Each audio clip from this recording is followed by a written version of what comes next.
This is the Africa Bazaar magazine Women and Film series. It's a new program that we are debuting. I am Kemi Oshukoya and I will be the host of the program, inviting guests to join us to come and talk about women issues, film, culture, and how women and girls are portrayed in the media. So for our debut show, we're coming to you from New York City at the 2019 Tribeca Film Festival, an international film platform where independent storyteller filmmakers from diverse background, country, gender come to showcase their film to industry leaders as well as a broad audience. Yeah, Tribeca starting downtown, but so many years ago, but really embracing the spirit of the city and in its diverseness, in its culture, in its richness.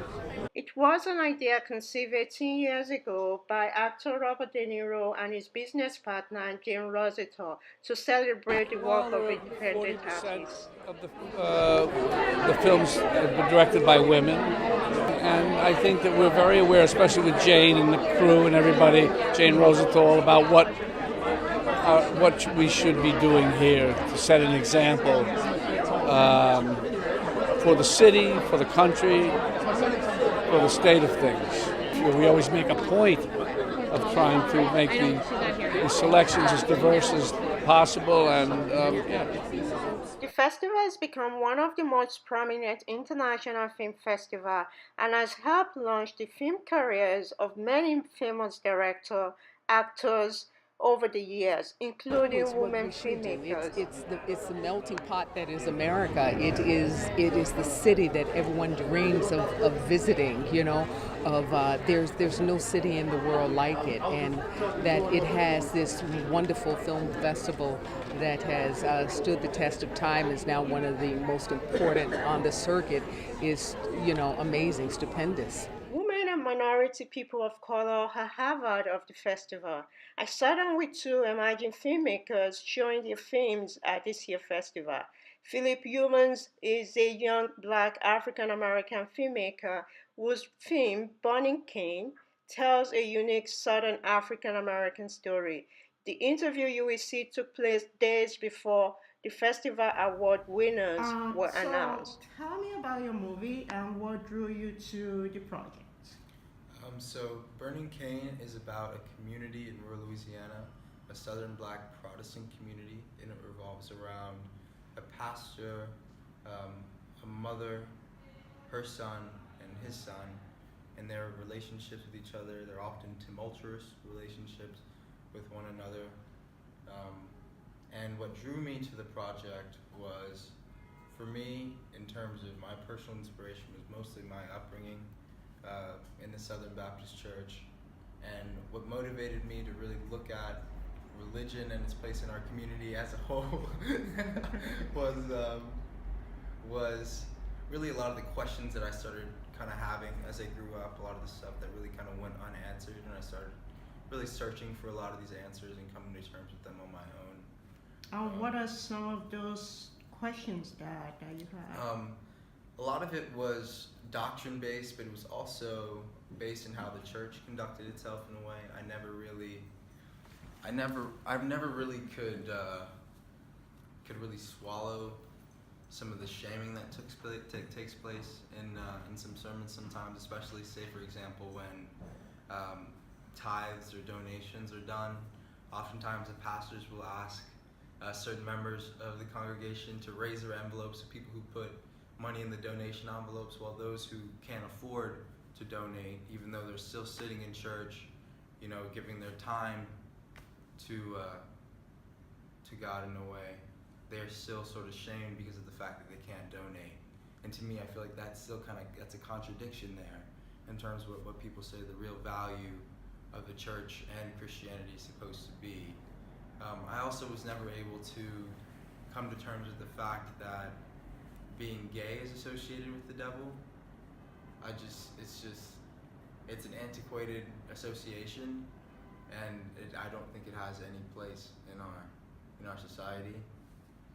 And I also had questions about certain things that I just really didn't understand. I think the same sort of questions that a lot of kids have, that when say for example, people have questions about why there is a commandment against murder when God was willing to kill the firstborn sons of the Egyptians during the times when the Israelites were enslaved by the Egyptians. Just questions like that, questions about some of the holes that I sort of found, and those were just kind of frustrating for me in a way. But as I got older, I became more, my frustration sort of pacified in a way, even though they never went away, my questions didn't go away. I think they really transformed more from, real frustrations to just questions that I had to kind of sit back and meditate on. And outside of the ideological differences that I have with the church and with Christianity, since it is my root, I was also kind of aware that the church as an institution is fallible, not only for me because of my ideological differences, but just in the fact that it's run by people, and people are fallible, and for me, the biggest thing with Burning Cane was I wanted to highlight the humanity and the duality of the experiences of the people in this town, Like in the preacher, in his sermons, there's a lot of truth there, there's a lot of truth in the sentiment of what he's saying in terms of why we need to value personal relationships over material possessions, Stuff like that is all really valuable, even if it is layered underneath the doctrine, But he's also a fallible person, He's struggling with alcoholism in the wake of his wife's recent passing, And even though he is this sort of beacon of hope in the community, he's hopeless in a way himself, And that sort of duality I always think is so interesting and so compelling, So that was really what I wanted to do with Burning Cane. Were you able to find a way to resolve it during the movie?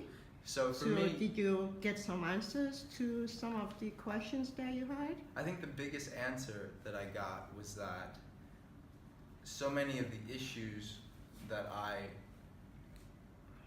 recognized really can all be put into the fact that we are all humans and we are all mistake-ridden, and that is not something that you can really overcome or look past in a way.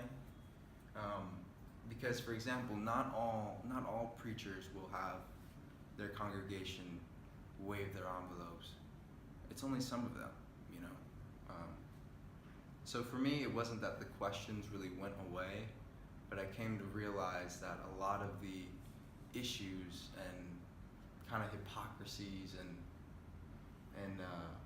shaming that I recognized was more person-specific than it is always specific of the institution as a whole. So that was a real big, I think, lesson that I kind of learned in terms of working out all this stuff with Burning Cane. I saw the movie at the theater. It's a very, very heavy movie. I'm still thinking about it. And the portrayal of the woman, for example, the mother, and you started the movie with that. Can you talk a little bit more about that character? So Helen is sort of, she's trying to be the glue to hold all of these lives together in a way. Everyone around her sources seem to be kind of falling apart, and her efforts to save them and help them have been fruitless, it feels like. And those sort of frustrations are reverberating across a lot of the figures, a lot of the loved ones she has in her life, from her son, her pastor, but even to her sickly dog, It's just, she's trying to take action and kind of, I think, pacify the downward spiral of her loved ones. And she has a valiant cause, but she can't save them from themselves ultimately. Yeah, I mean, without giving too much away about the movie, and our Black community, for example, women are the glue to a lot of things, to keeping family together, and I feel like that was something that was portrayed in that movie.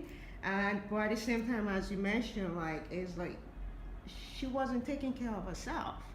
Movie also dealt with some important issue, alcoholism, which is something mental health. Can you talk more about those things and why it was important to show those topics. Yeah. So, so I've always kind of recognized that, at least in my family, that it seems like certain vices are kind of passed in lineage or sort of passed down in a way, from smoking to drinking. It's something that is destructive, and it's also it's interesting in how familial it is in terms of the things that people pick up.